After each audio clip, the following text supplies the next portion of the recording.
September 20th, 1863. Chickamauga Creek. Smoke chokes the air. Muskets roar like thunder. And Confederate General John Bell Hood charges headlong into Union fire, leading 15,000 men in a do-or-die assault that would decide the fate of the South. Until a bullet tears through his leg. He crashes from his horse into the arms of men he once commanded as their colonel. Blood soaking his uniform. Command collapsing around him. And a secret message races toward Jefferson Davis that could change everything. This is the raw, unfiltered story of America's bloodiest battle, told by the man who bled for it. Not from history books, but from Hood's lost memoir. Why did his troops believe his horse was bulletproof? What desperate gamble did Longstreet make the moment Hood fell? And how did a farmhouse, a litter, and a midnight escape save the South's most feared general? Strap in. You've never heard of Chickamauga like this. But before we begin, be sure to like and subscribe to our channel to support our community. I reached Ringgold, Georgia during the afternoon of the 18th, where a directive from General Bragg instructed me to proceed along the route to Reed's Bridge and take charge of the column, then advancing against the Federals. With one arm in a sling, I had my horse leap from the train while I was mounted, and by approximately 3 p.m. I had joined our forces. They were then under General Bushrod Johnson's direction and deployed in battle formation.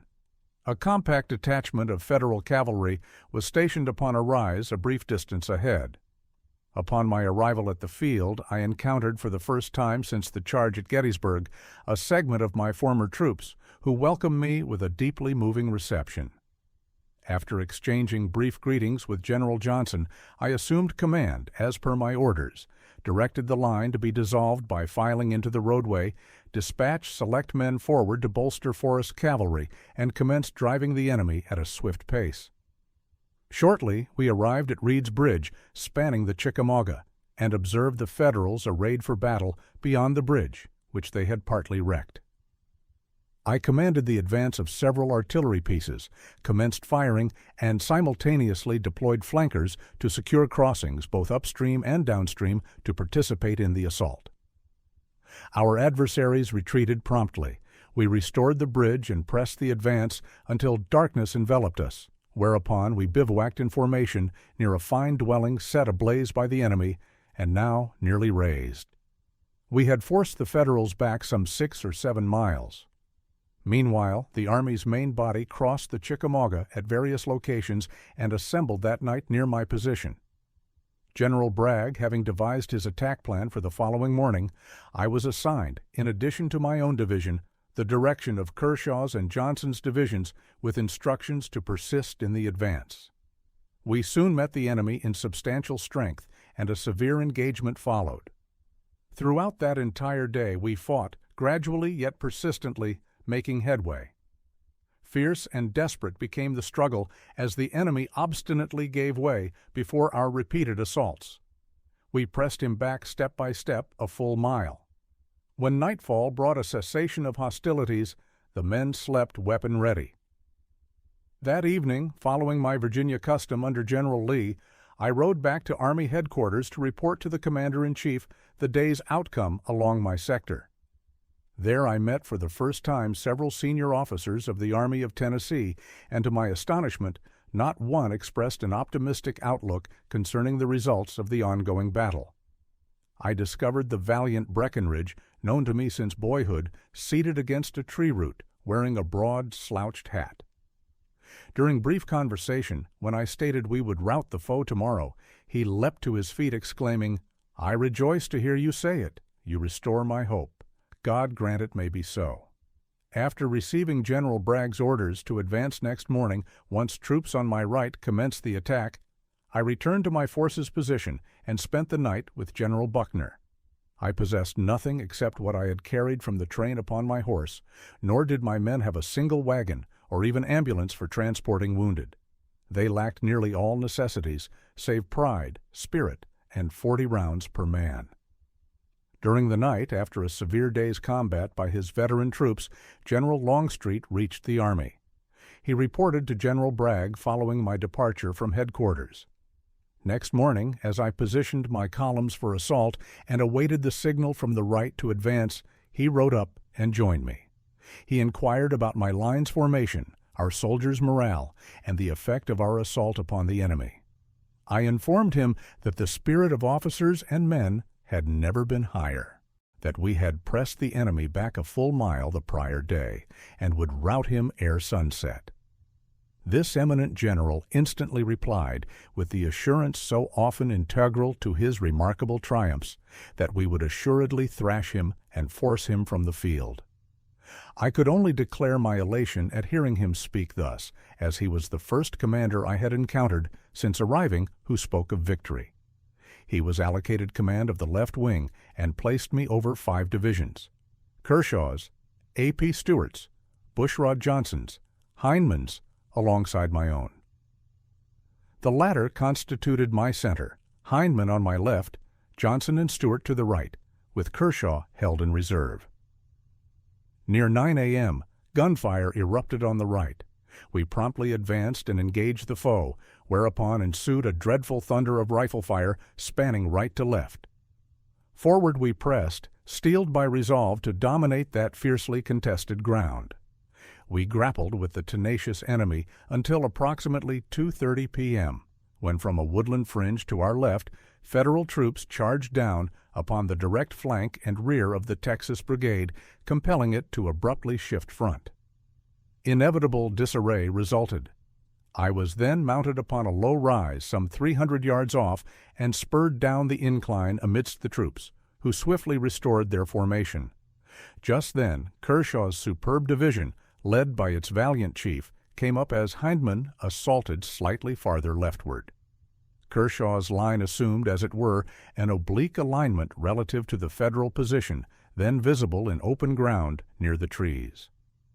I rode hastily to his unit, commanded a forward pivot upon his right flank, promptly executed despite scorching fire.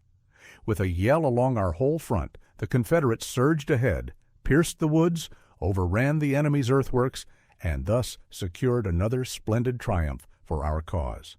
About this time I was struck by a minie-ball in the upper third of my right leg. I turned from my horse onto the side of the wounded limb and fell, strangely, since I commanded 5 divisions, into the arms of soldiers from my former brigade, which I had led so long and across so many battlefields. Long and faithful service with this gallant unit must excuse a brief mention here. From its first clash with the foe at Ethelman's Landing on the York River in 1862 to Appomattox Courthouse's surrender, its military record stands extraordinary. In nearly every Virginia engagement, it played a prominent role. It spearheaded Jackson's advance against McClellan near Richmond, and scarcely ever failed to be foremost in Longstreet's corps during assaults or pursuits. It likewise typically formed the rear guard's rear guard whenever the corps withdrew before the enemy. If a ditch required leaping or a fortified position storming, General Lee trusted no troops more implicitly.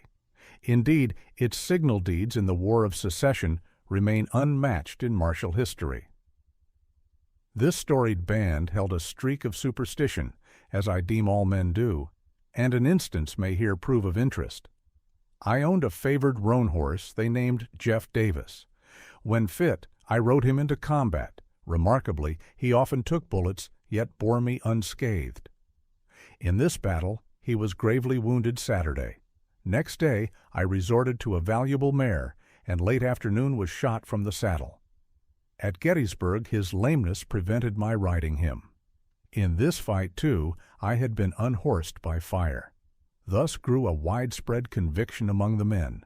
When mounted on old Jeff, bullets could not find me. This spirited, fearless animal served through the war, afterward receiving devoted care from General Jefferson's Texas family until death, when he was interred with full honors. When wounded, I was borne to my old division's hospital, where Dr. T.G. Richardson of New Orleans performed highly complex surgery. He then served as chief surgeon for the Army of Tennessee and currently heads the Medical Association of the United States. The battle's next day, I was transported by litter roughly 15 miles to Mr. Little's home. I stayed there near 1 month, receiving devoted attention from Mr. and Miss Little, parents of my division's valiant Colonel Little, alongside skilled medical treatment from Dr. John T. Darby. I later learned through General Bragg that foes planned a raid for my capture. I immediately proceeded to Atlanta, then Richmond. Since the conflict, General Longstreet has revealed he wired Confederate government officials directly from the battlefield the day of my wounding, advocating my elevation to lieutenant general. Hood survived Chickamauga, but his war was far from over.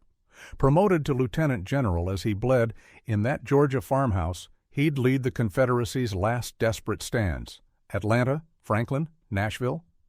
Battles that devoured his men, his limbs, and finally, his cause. Yet in these raw words, we touch the human truth behind the legend. The general who fell into the arms of his old brigade. The horse they swore was charmed. The midnight flight from capture. And Longstreet's gamble that nearly changed the war. So I leave you with this. What if Hood's bullet had struck an inch left? Would the South have held Chickamauga's ground? Why did his men, veterans of hell itself, believe a horse could deflect Yankee lead?